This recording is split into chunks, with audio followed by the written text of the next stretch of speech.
You're listening to the podcast About Nothing, available on Spreaker, Stitcher, and thegreatentertainmentnetwork.com.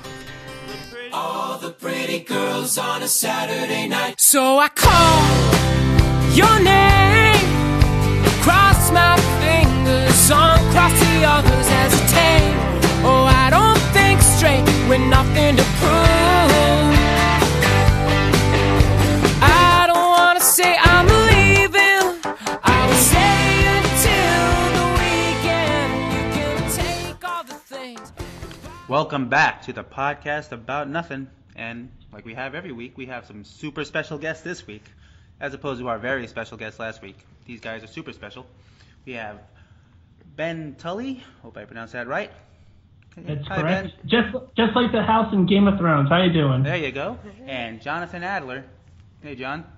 Hi, how's it going? How you doing? From King of the Nerds Season 3. And you have myself, Mark, and my lovely wife, Jessie. Hi, everybody. And we're going to get down and dirty with two members of the Secret Six.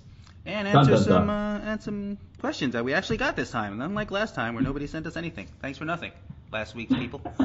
So, we'll get right into it because Jon and Ben were nice enough to join us this week. And we were just talking about some favorite music because we like to play in. If you guys wonder where we get these songs that we pick every week, we actually ask the guests what they want to have played in. And Jonathan, what did you just pick? Was it Daft Punk, right? I picked Daft Punk, Human After All, because it's a song I know, and I know like 4 songs. My favorite music is NPR podcasts. I understand music is a thing people like, but I don't know, it overwhelms me, I guess. Wow, John is officially my new best friend, because I'm the same way. I like This American Life? Is that yeah. Oh, yeah, I love that show. Ben recommended me Serial, which I was listening to recently.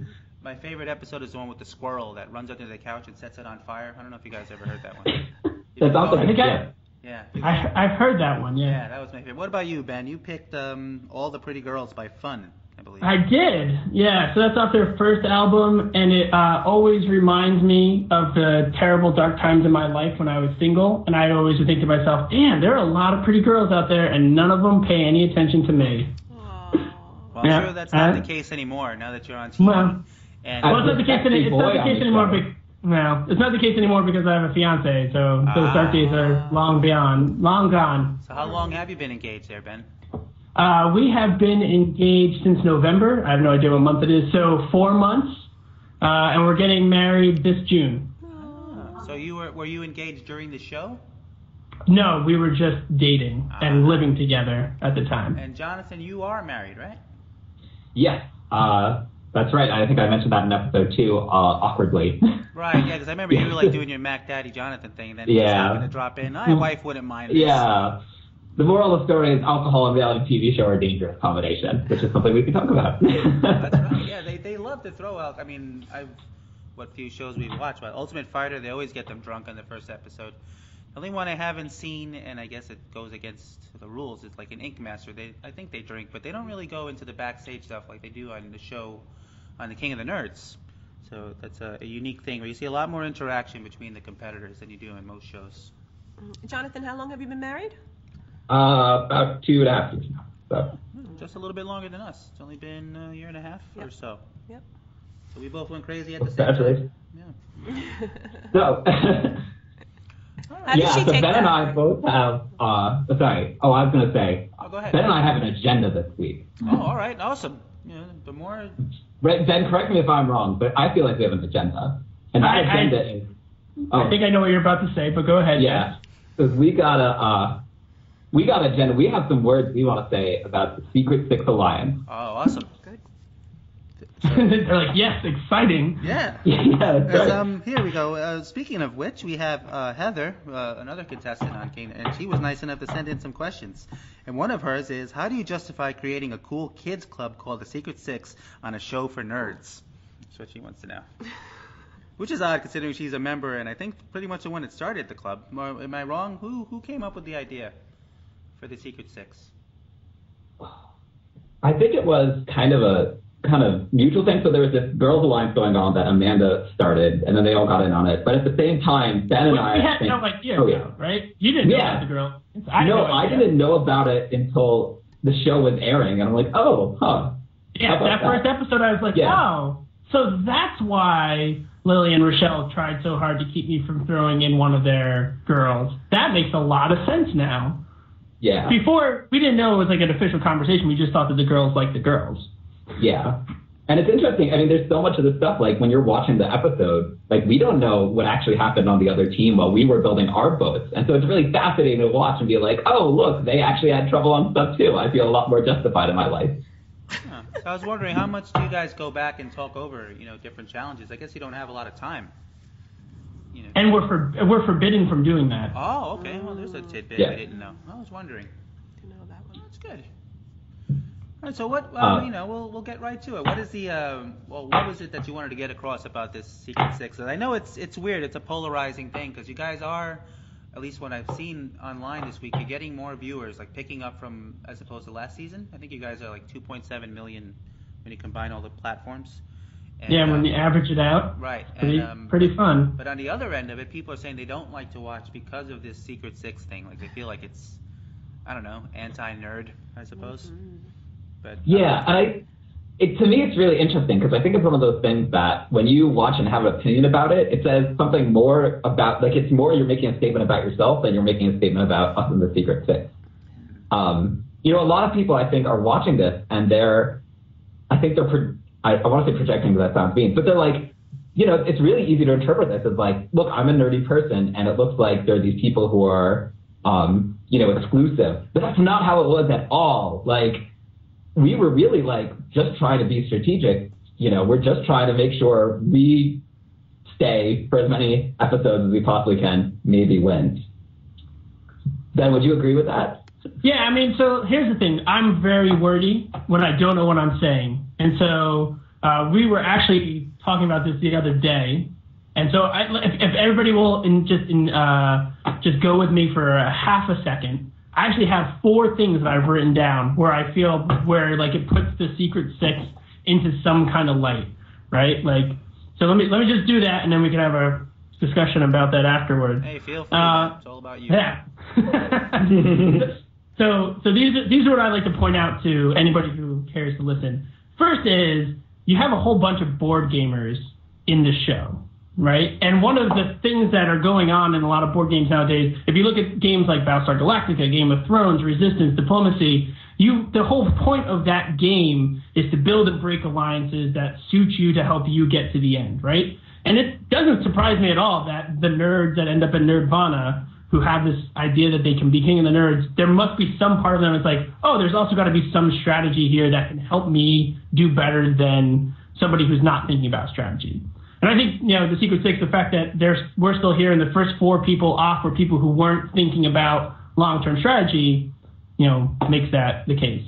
The other point is the best way to stay safe in a game where, especially in seasons 2 and 3, in seasons 1 and 2, where there was a lot of random luck elements to nerd-offs, the best way to stay safe is not to go to a nerd-off, right? We also, we're all not dumb. We're all very well aware that the Secret Six essentially has to make a decision, it breaks, all this stuff, as soon as one team wins more than 2 nerd wars. So that, there's a limitation of how as far as goes.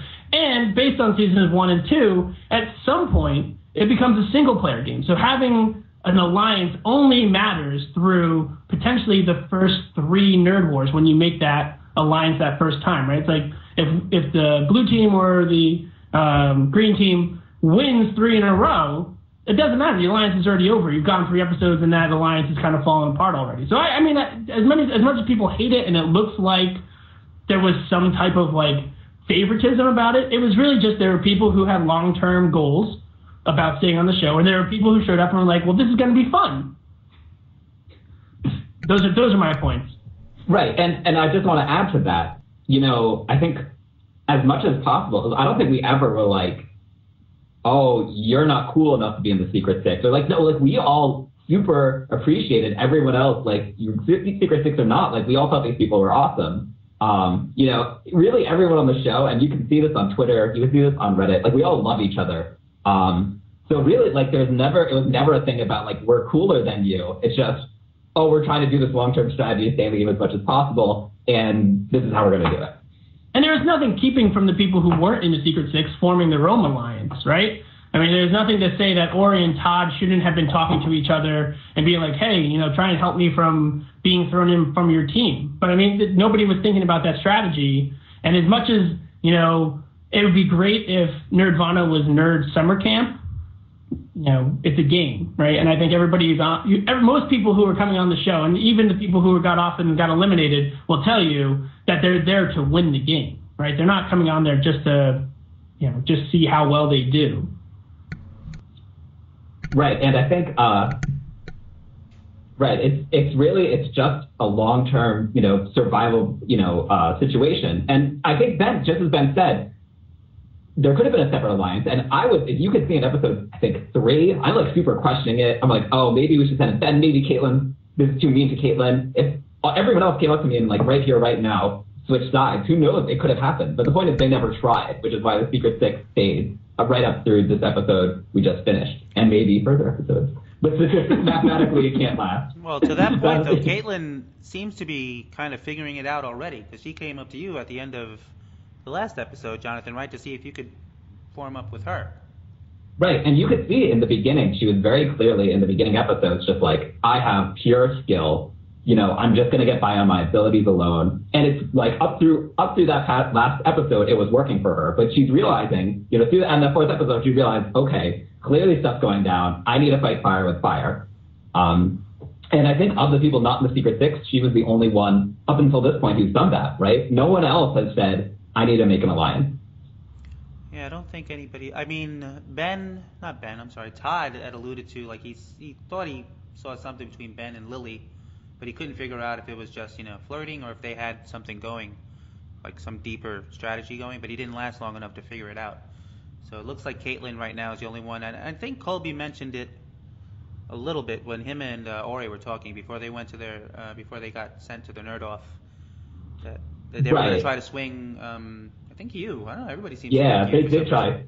Well, it's because I'm very easily swung, apparently. Well, they think so. Anyway. Yeah, that's right. You're a swinger. That's what it is. that's what I'm hearing. Yeah, but I mean, even still, those instances were very small compared to just the number of times we've seen everyone in the Secret Six trying to do alliance stuff. So I think it's just a magnitude situation. Well, yeah, I mean, it started off as, like we said, the girls, they got together in the ladies' room, as they tend to do, and plot evil schemes as women do in the bathrooms, right, honey? Yes, that's what we do all day.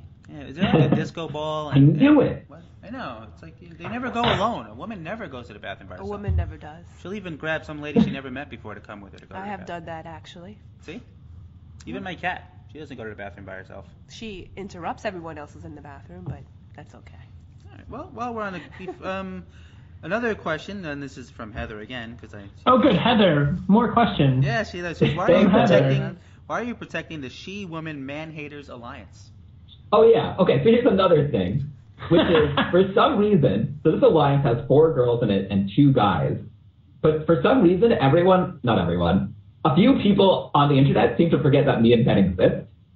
Or like, and it's just like the Secret Six is an alliance of women like defeating men and overcoming men. And it's just wild to me because like, we were there, we watched Todd be very, mean to Lily. And so like what we saw is very different than what they are seeing. And I don't know, it's fascinating to me. I feel like I'm getting like a crash course in what internet sexism is like. Does that make sense? Oh yeah, I mean you're gonna see all sides of people. Like the fans of shows, they I don't know, they're unique. Brutal. I mean we're fans also, but my goodness. Yeah.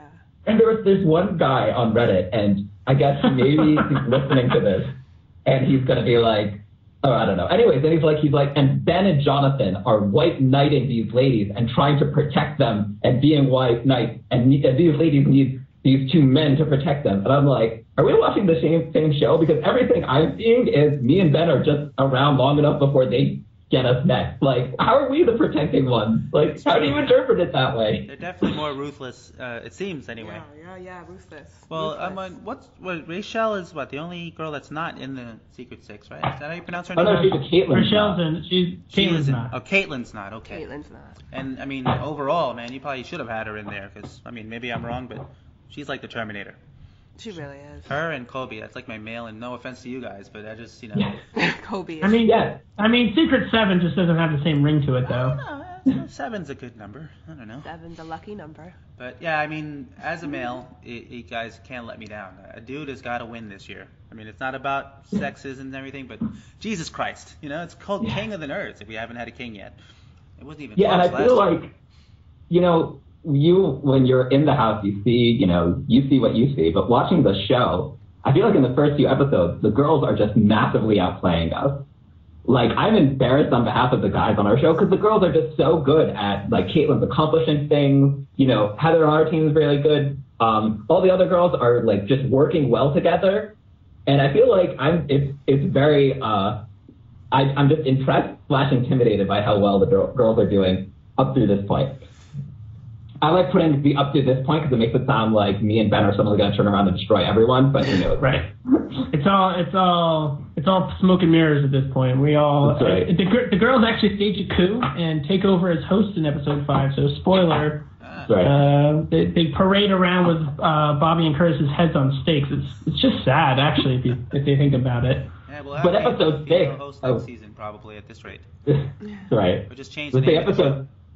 Episode 6 is the girls defuse a bomb on set, and it was very exciting. MacGruber style. They blow up Nirvana when they're good. But I think, as we said it last week, I think the girls go in taking it a little more seriously than the guys do. So they've got that killer instinct right from the start that the guys are like, hey, this is awesome, and they're joking around with each other, and the women are in the bathroom scheming already 5 minutes into the episode.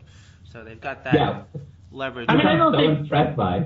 Yeah, and I also don't think that they gave us a lot. They put the women in a situation to be like that, right? And this is another year in a row where there are more guys and girls starting, and perceived, realistic, whatever it may be. The girls probably were thinking to themselves the exact same thing that every guy on the show was thinking. It was like, this year it's going to be a guy, right? And even if the guys weren't scheming together to eliminate the girls, I'm sure, I was thinking it, that this year it's going to be a guy. Like, I'm assuming it was going to hopefully be me going into it. But, I can see why they would want to first thing be like, hey, guess what? The guys are coming for us. We should probably be a little defensive. Yeah, I think next year, or if it doesn't happen this year, I think the guys, just as soon as they get in that house, got to get together and put their brains together and just, make a Fantastic Four, Secret Six, Magnificent Seven, whatever the heck group you want to call it. And yeah. That's right. Don't be sexist, but go on and destroy all the women. That's it. You don't want to just destroy the women. We just want a guy to win. We don't want to destroy women. Just be like a bunch of male cats and just piss all over the place. There you go. What I mean? Just leave the scent first and pee go. all over Nirvana and claim it as your own. That's right. I mean, you guys say that like we didn't do that, but the girls just ignore. They need to do an uncut version of these, series so we can see the I was going to say the editors are very nice to us and excluding all of us peeing all over the set. They were very fortunate to keep it out. We have coworkers who watch. So many more different types of fans if they allow, especially in Germany, if they allow Germany, you to show yes. that. Yeah. Big shout out to German fans. All right. Well, speaking of fans, before we forget about them, because I promised them, we have 2 fans that pretty much asked the same question. But hey, that's how it rolls. This is from Ricky Martinez, also known as @Rick S Cast, all one word. He wants to know from each of you if you could narrow down your top 3 favorite movies. And he says, since you're both nerds, it will be very entertaining. Go figure. So what about you, John? Do you have, if you could narrow it down, if you're a big movie fan, what are your top 3 movies? So I think I really like, for sci-fi, I would say Children of Men. That's by far my favorite sci-fi. I really like sci-fi where it's like a dystopian future and you have to think about it. So, right. So I really liked that. Children of Men. What else? I really like, similar vein, Inception, I think was another fun sci-fi favorite movie. Oh, and I should say something that's not, I don't really watch that much movies. I watch that many movies. I watch a lot on Netflix. So I'm going to say that my first favorite movie is the TV show House of Cards on Netflix. Well, you know what? Actually, another person asked, what's your favorite show? So I guess you can't. Well, there we go. And I want to say that when I went into King of the Nerds, I had 3 goals. My first goal was I don't want to get out on the first episode. Yep, that was one of my goals. it was funny because after the first episode ended, I think every cast member who was there was like, oh my God. And we all realized we all had that fear. So the second objective was, if I was going to go on to the show and lose by getting into a House of Cards style web of deception and then just having it all blow up in my face. So if that happens, I'm really progressing well towards that, I think. And then my third goal, I guess, was to win. So. Wow, talk about lopsided priorities. Mine was to win. Right. What about you, Ben? What are your, if you can narrow it down, 3 favorite movies? Yeah, so I saw these, so I've been thinking about it. So the first 2 are easy. First one is Empire Strikes Back. Second one is The Dark Knight. And then the third movie, and I mean, that's a tough one. So I've had a couple ideas just in the time of sitting here. So let's say third movie rounding out like important movies in franchises, I would say it's The Last Crusade. But for ridiculously hilarious movies are true to form, I would say Galaxy Quest. Oh, great answer. All right, well, along the same vein, but I don't want to not mention him.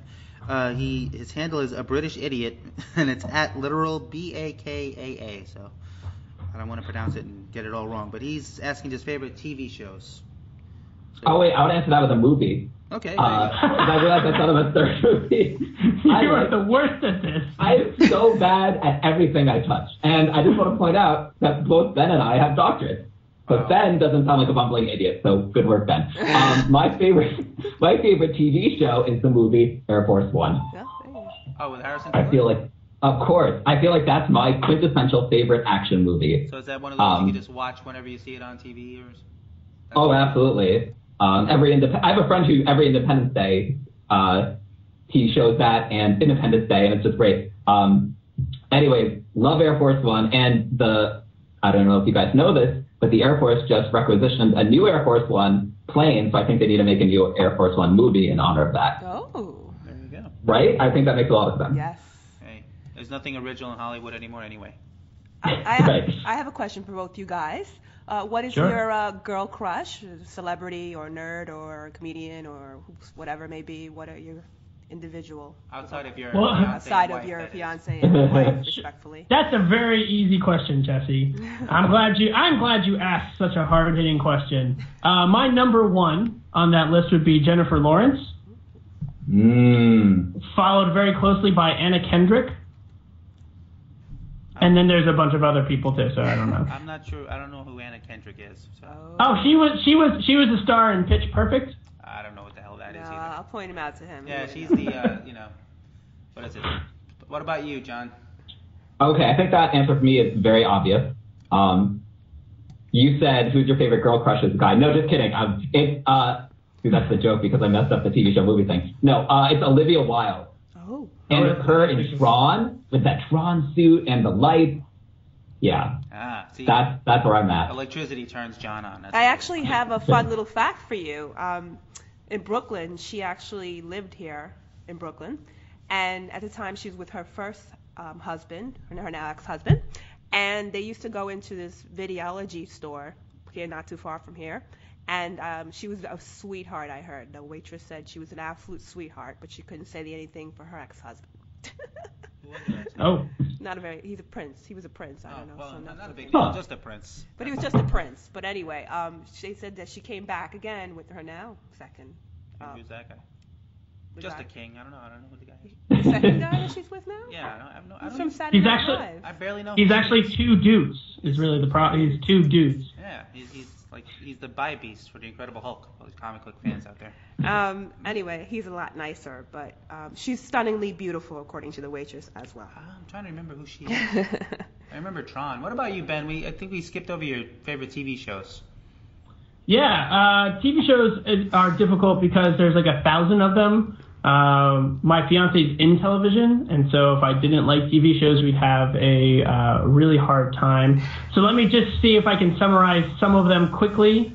I have a good view of our DVD case, so I can rattle them off pretty quickly. I just finished up Breaking Bad. Very much enjoyed that. Didn't actually watch it on television, but then there's also Battlestar, and 30 Rock and Parks and Recreation. Currently watching. If somebody is listening to this and not watching The Goldbergs, then you are doing yourself a huge disservice and should be watching The Goldbergs.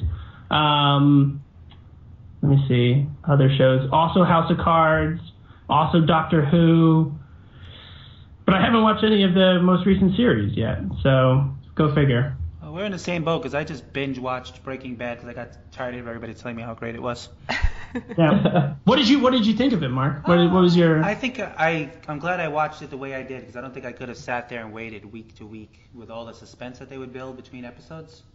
Yeah. It would have killed me. So I'm glad I watched it. But I mean, overall, I just really like the main character. I guess everybody does. I couldn't stand the guy Jesse. I kept waiting for him to die, and he never did. So I managed to. Really? So you liked Walt? Yeah. Part of it is because I actually look like Walt, which is kind of freaky. Yes. If I shave my head like I did recently and I grow the goatee and I'm like Walter White, I say it every week, but before he hit puberty, I'd be Walter White. And just the way he rationalizes everything, where it's uncomfortably similar the way we think about it.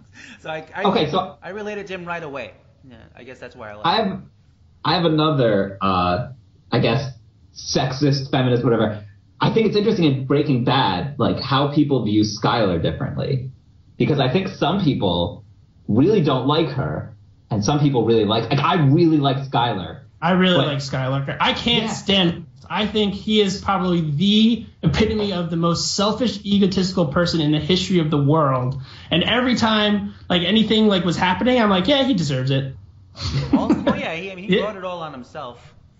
There's no argument. And he never has empathy for all the things he's putting Skylar through, who she's taking like a champ. I mean, she's doing great, but he never is like, oh wow, I'm seeing like, what am I doing to her? Right. So he justifies everything by having cancer. I'm dying. I'm the one that should be pitied. I guess in his mind, is the way he sees it. But yeah, she comes off, if you look online and stuff, as the villain almost, and she's not doing anything wrong, even though she kind of, I don't want to spoil it for people who might not have seen it, but she kind of, toes the line towards the end, but she's not doing anything any normal person wouldn't do.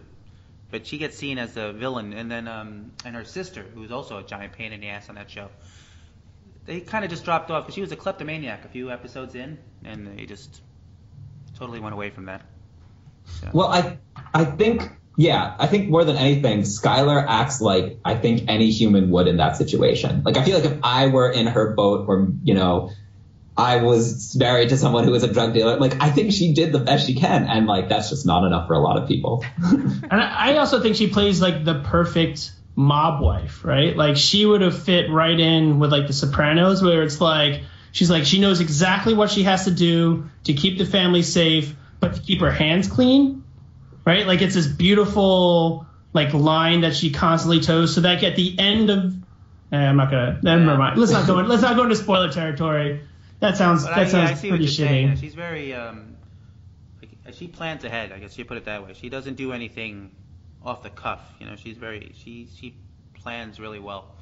But I mean, it's in the end it's crimes. You could plan as much as you want, and it's not going to work out the way you want. But, well, except for Ted. She has a weak spot for Ted. Yeah, Ted. Yeah, poor Ted. We won't spoil that either, but Have any of you guys watched the Better Call Saul yet? Not yet. Yes. I haven't. Have you watched it, Jonathan? No, but I really want to. Oh, is it good? It is fantastic. You got to give it a try.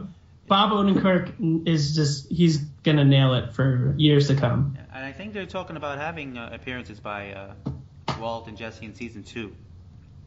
So we'll see if they're still interested in doing it by then. But it's kind of a prequel or a concurrent thing. I think it has to catch up to the original. So it's right now it's exclusively prequel, but there have been hints at that they'll be able to work in a little bit of like the Breaking Bad universe, and then also potentially like follow up, right? So not this is a spoiler because it happens within the first seconds of the first episode, but you see where Saul is after the events of Breaking Bad. Okay. Like that's the teaser lead-in for episode 1, and it's fantastic. Okay. I gotta watch it. It's only I think 3 episodes in, maybe.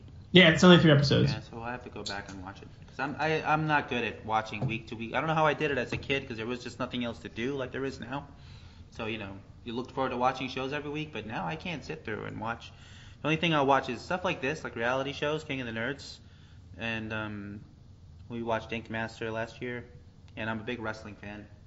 So I'll watch Well, I those. think now the option is there. Like, oh, if I don't watch Breaking Bad right now, I can wait 6 months and it'll be on Netflix and I can watch it all at once. Yeah. So it's hard to give up the notion of just being lazy pays off later. Yeah, because Jesse is a big Once Upon a Time fan, right? babe? Yes, Once Upon a Time. And you watch all 4 or 3 seasons? All the seasons back to back, literally just Yeah. whoosh. That show surprised And so me n- how popular it is.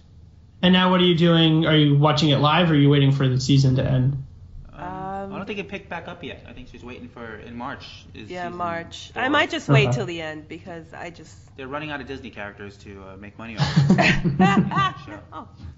But I guess we shouldn't let television producers hear this because, like, this is how we ruin their game and they don't make money. Yeah. That's true. That's okay. I'm not going to stop binge watching things on Netflix. Sorry, TV producers. All right, well, we'll get back to the show. That was a great detour, everybody. And segue back into the thing. So one of the perceptions that you give on TV, because they really don't go into, at least not yet, they don't go into Ben's I guess romantic relationship on the show. So it's hinted that you and Lily, or at least she seems to have her eye on you. So I don't know how much of that played like for you guys in the house up until the episode we're in now, or if it's just a perception by fans. No, there was heavy flirting. Ah, okay. There you go. Yeah. So did your fiance kick the crap out of you when you got home, or how did that work out? Yeah. So she didn't. Oh, good. There's going to be a shameless plug here for just bear with me for a I was second. going to ask you about your show. Yeah, I do a podcast that recaps the episodes. It's called King of the Boyfriends.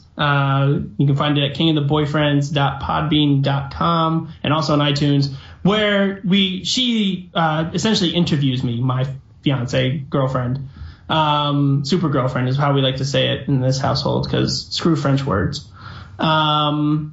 She actually gave me permission to flirt on the show, to use it as a tool.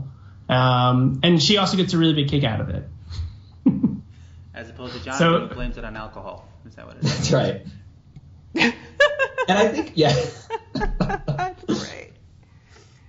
It's, the thing, it's just so wild. You don't realize when you watch the show just how different of an environment being on reality TV. It's so stressful. Like, it's just so stressful to go through all these challenges and stuff that, like, the light flirting is just, it's like, oh, thank God, I don't have, like, I could just relax and have some light fun, as opposed to hoping my boat doesn't fall apart the moment it hits water.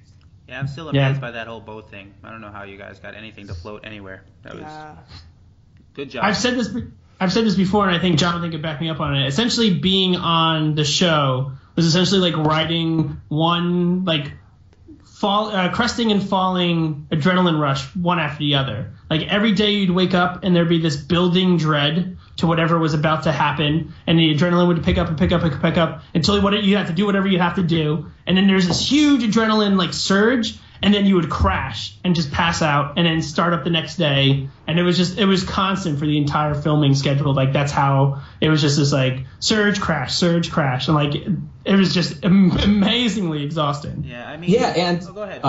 as I say, also, like you just work so many hours, and like I remember we were like nearly at the end of the cosplay challenge, and I'm like, oh my God, I've been making costumes for like 16 hours straight. Like if I were not on reality TV, I would have just like been like, nope, I need to go to sleep or take a walk. But I'm like, I can't do that because if we do that, then we lose the contest. Yeah, the pressure's got to be insane, and every day knowing that one of you is going home, that's got to suck too. Especially Right, and you never know. You could always be the next one, and that fear is always there. Like, alliance, schmalliance, like, you just got to deal with the fact that it could be you. So what was it like doing the anthem for, I guess, the most recent episode? I guess we'll start with you, Ben. What was it like for you guys? Because, I mean, I knew from season 1 that there's, like, a nerd rap culture and stuff like that, but I still, Yeah, the nerd anthem is an interesting challenge. My fiance described it as they just wanted us to be monkeys on stage, which I suppose is probably what they're looking for in every episode, but more so in this episode, mainly because I don't think really Nerd Anthem like falls into anybody's real, like it's not like a something that people can say like, oh yeah, I do songs like this all the time, right? Like some people do, but it's one of those.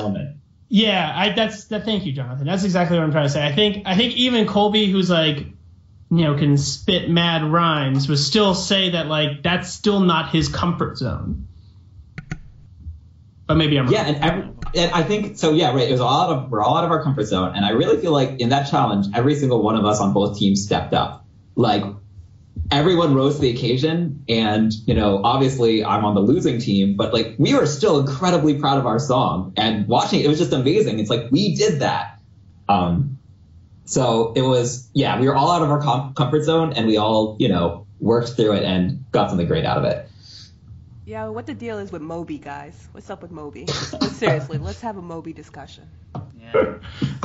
I thought there was a really good discussion today on I think it was on Reddit. Somebody was saying like it was based off of Virgil's commentary of episode 4, and it was something like, I think what Moby was trying to do, and he just did it poorly, was show that he really was a nerd, right?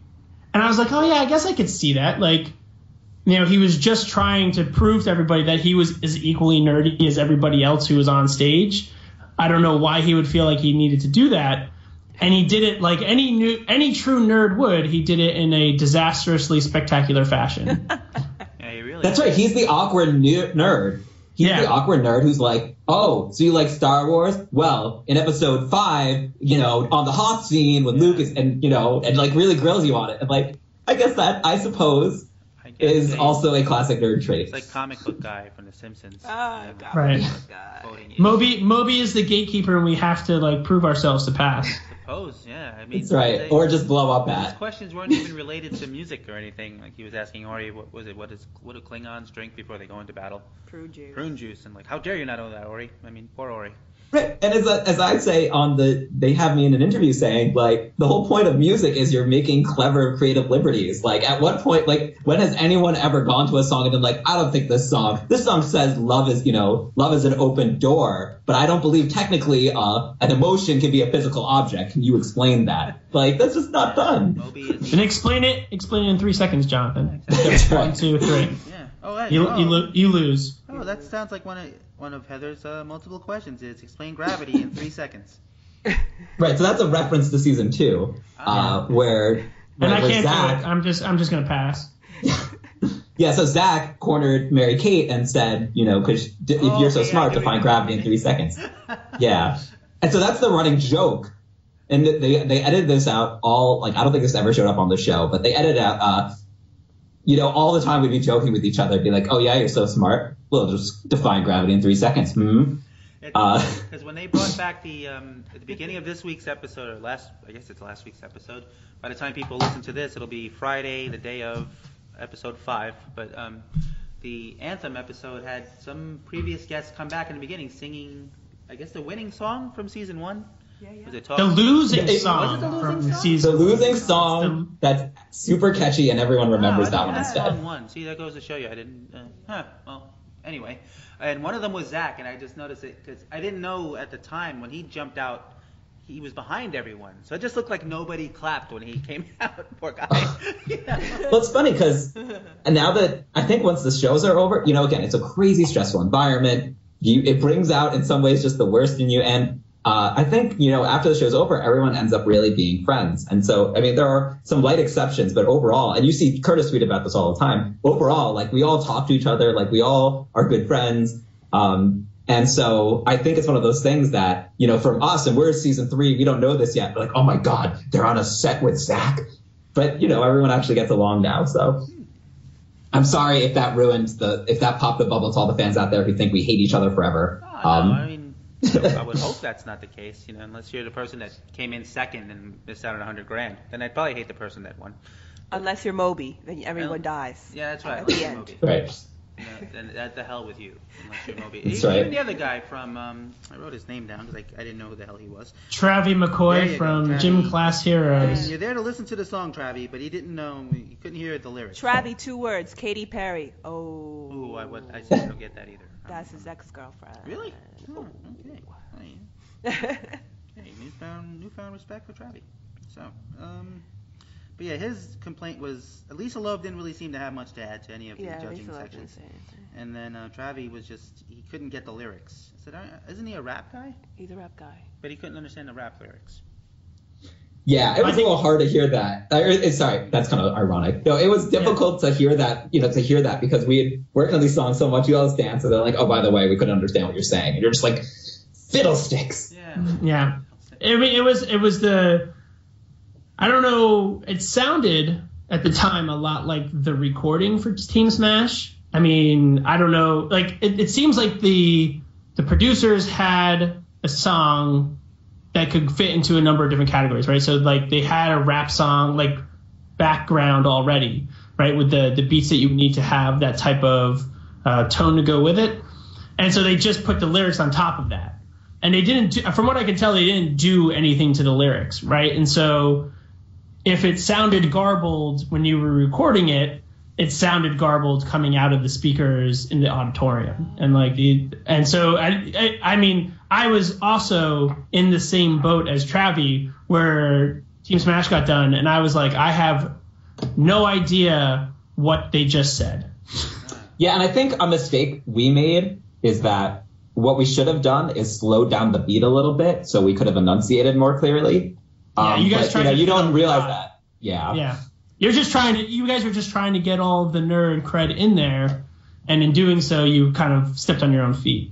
Right, and obviously we tried to do that, but really, like, all those, like, every one of those clever jokes was Colby, and that's also true for the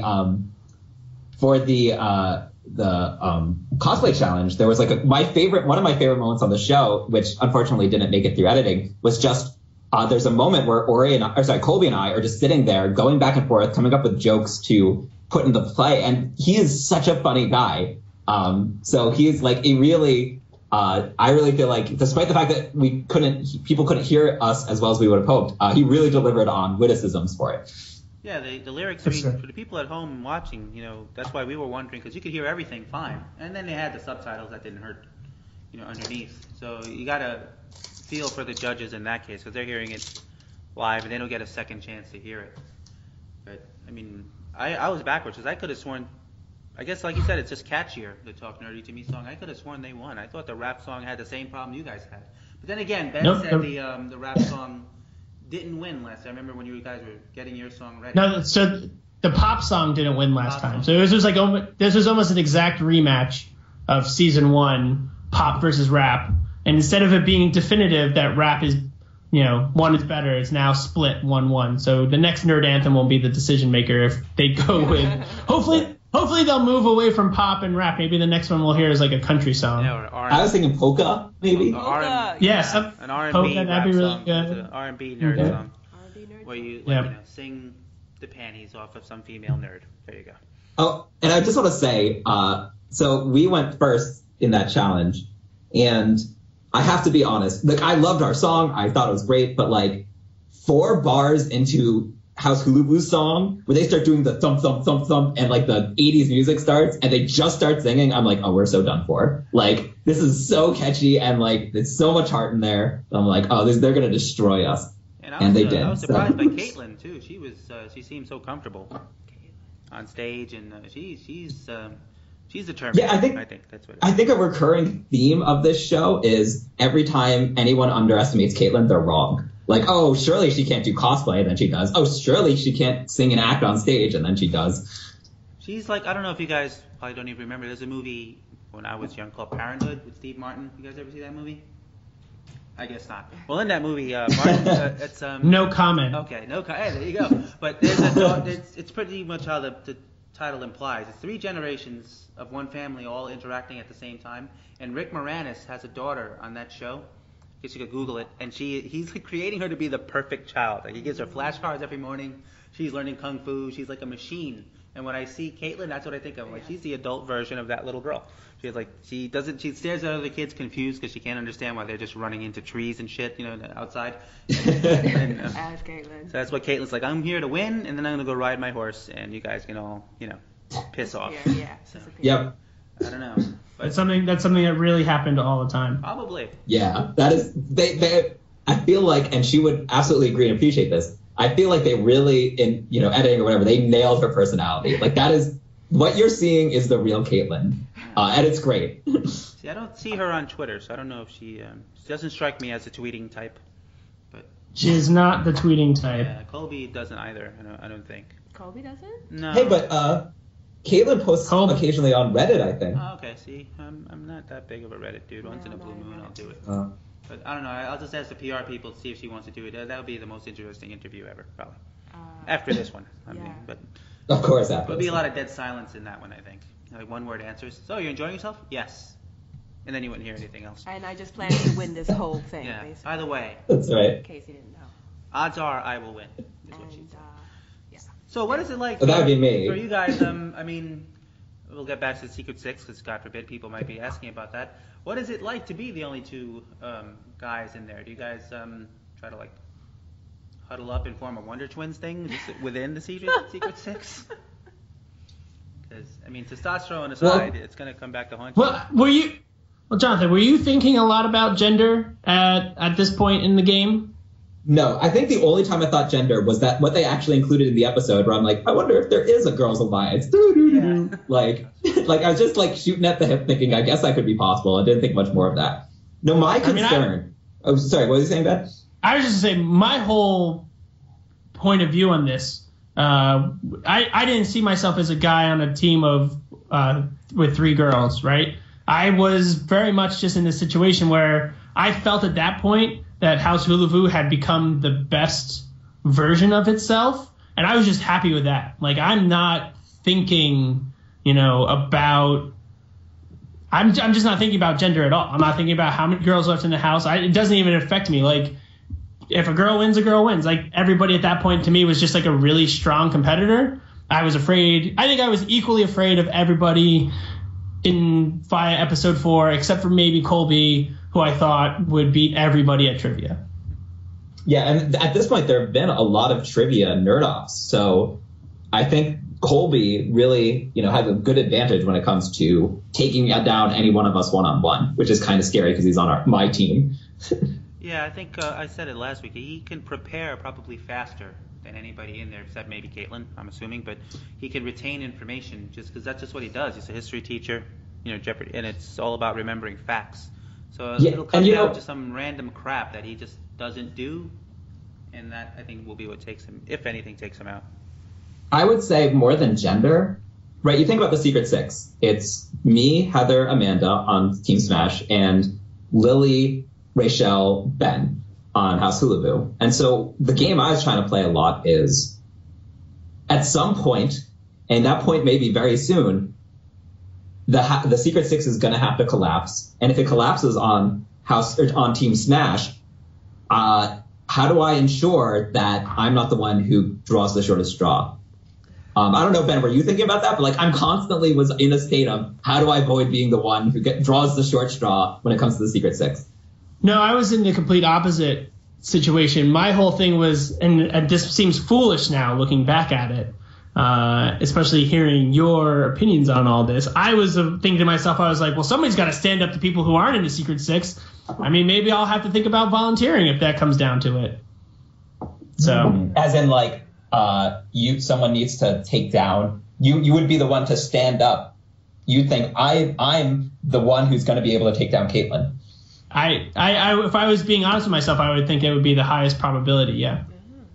I could see that. I would say from what we've seen so far, you probably. I mean, Caitlyn's enormously technically strong, and just clever, and you have the technical background with your doctorate as well. If anyone on House Hulavu is going to take down Caitlyn, it seems like it could be you. Ooh, dun, dun, dun. See, the thing with That's that right. is you never know what the nerd off is going to be. So, I mean, we'll start with you, Ben. What is your, outside of the doctorate, but what is your main nerd quality? I mean, is it comic books? Is it movies, video games?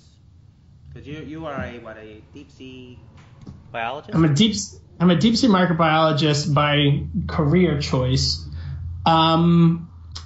So I have a problem with this. I think my net is cast very wide for that was one of the main reasons I wanted to go on the show, was I felt like I had enough knowledge in enough deep knowledge, right? So it's like different than the knowledge that Colby has. Colby will admit to you any day that he's a mile wide and an inch deep, right? Like as soon as you get past the names of characters in a movie or past the the key plot points or anything like that, he essentially falls apart once he gets into specifics. And I just felt like I had enough kind of deep knowledge in most of the realms that were nerdy. Like if I had done the anime challenge, I would have been in the same boat that Jacob was.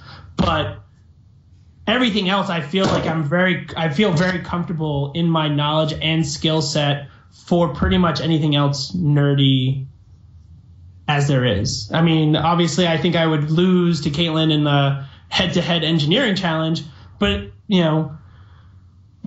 there's a lot of evidence to suggest that the Nerd Off won't be a head-to-head engineering challenge. I think there's been 1 or 2 of those so far, but not many. But like in a Nerd Off situation, right? Because there was the engineering challenge in season 1 where they did the panes of glass breaking. Right, but there's also the stack the tower of nerdy items. Oh yeah, and there was the one that was like Angry Birds, but with angry nerds. Those are sort of engineering. Sure, I think those both have enough of an element to them where being an engineer doesn't necessarily make you better at stacking. That's right. But yeah, so I find that actually, one of the things I think I almost probably shot myself in the foot as a chance of coming on the show at all was because I don't have a really good solid answer, because I do have a lot of love for a lot of things nerdy, right? Like I do a lot of comic book reading. I do a lot of television. I don't know where I get all the time for it. I do a lot of television watching. I do a lot of book reading. I do a lot of just being on the internet. I do a lot of video games where I can, I don't own a PS4, but I can tell you a lot about, all the games that have already come out on PS4, like stuff about it. I spend a lot of time being like, oh man, that game looks really good. I should probably get a PS4. I just pre-ordered the Order 1866, I think it is. Well, why would you do that? Have you seen all the reviews for it? Yeah. It's disastrous. Really? Wow, see, I trust IGN too much. That's surprising. IGN gave it a 6.5. Really? They were licking the butt of that game all the way up into this. I figure I don't read the actual review portion. Oh, well, they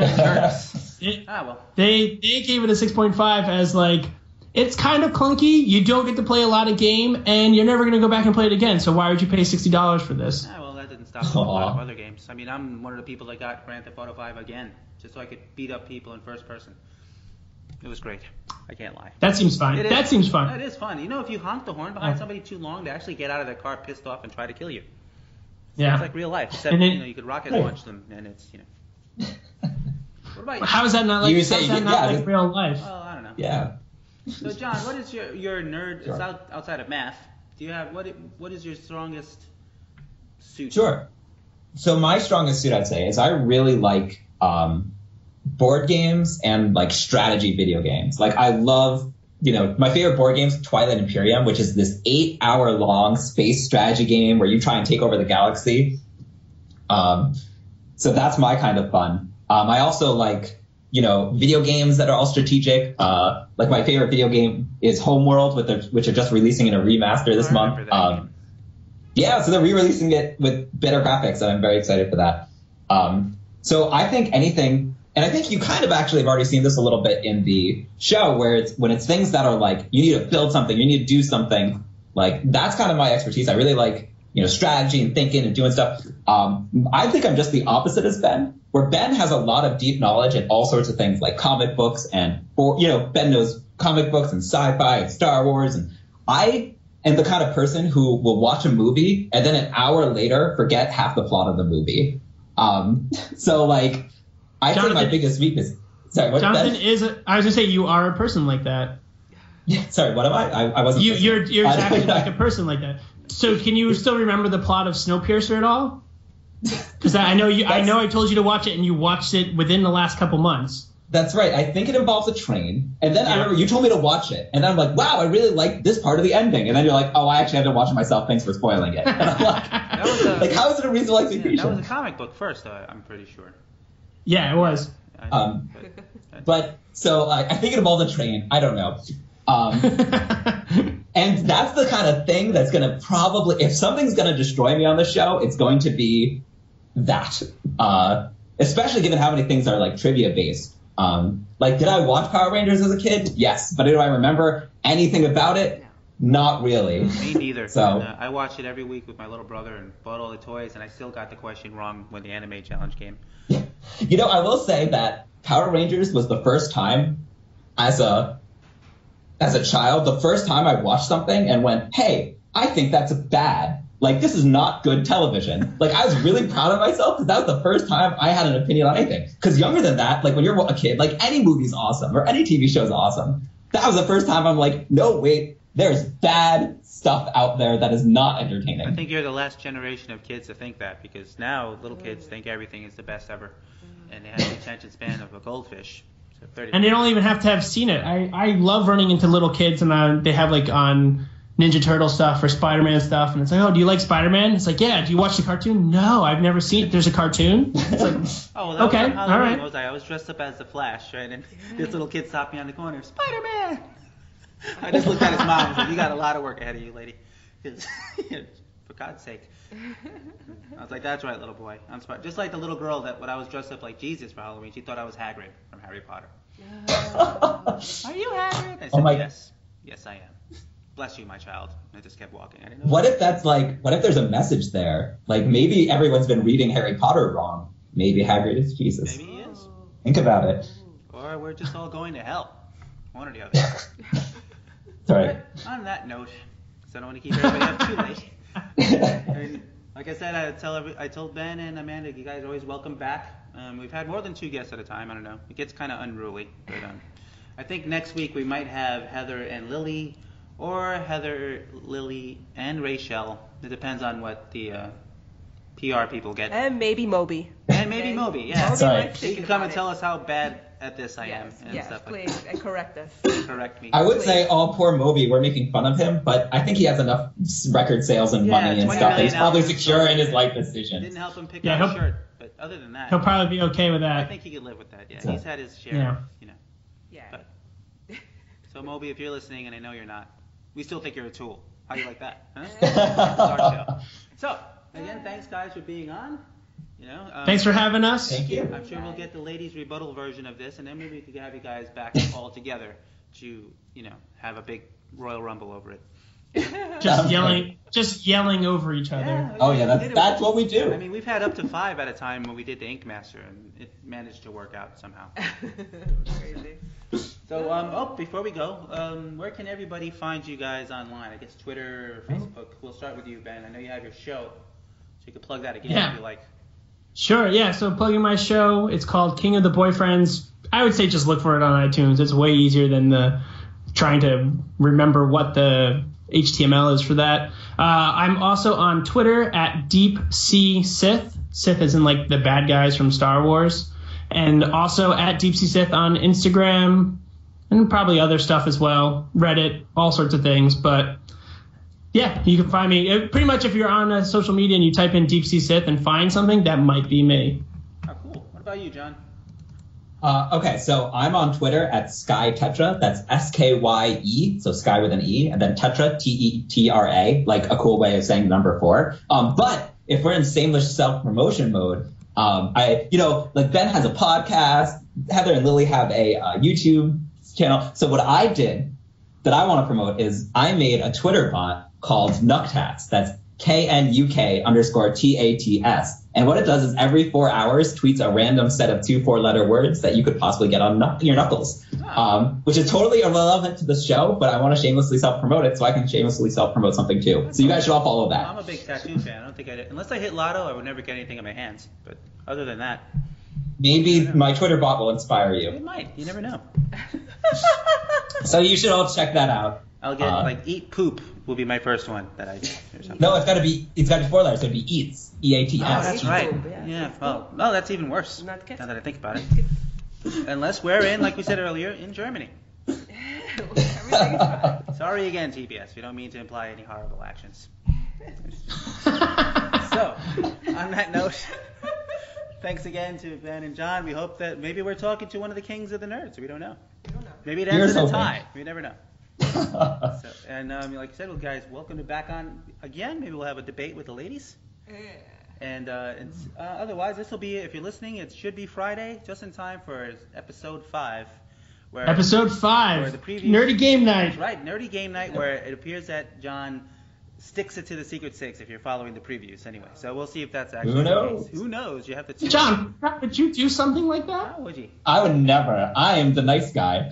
Wow. Thank you. He does have a short-term memory because he was like, I'm having an alliance with everybody in his show, suckers. That's right. That was the last episode. So he already forgot that he's evil. Your poor wife. Your poor wife. She must have learned so much about you watching this show. Yeah. I'm married to a Right. jerk, she said to herself. All right. Well, like you said, on that note, thanks again, guys, and we'll get everybody next week on the podcast About Nothing.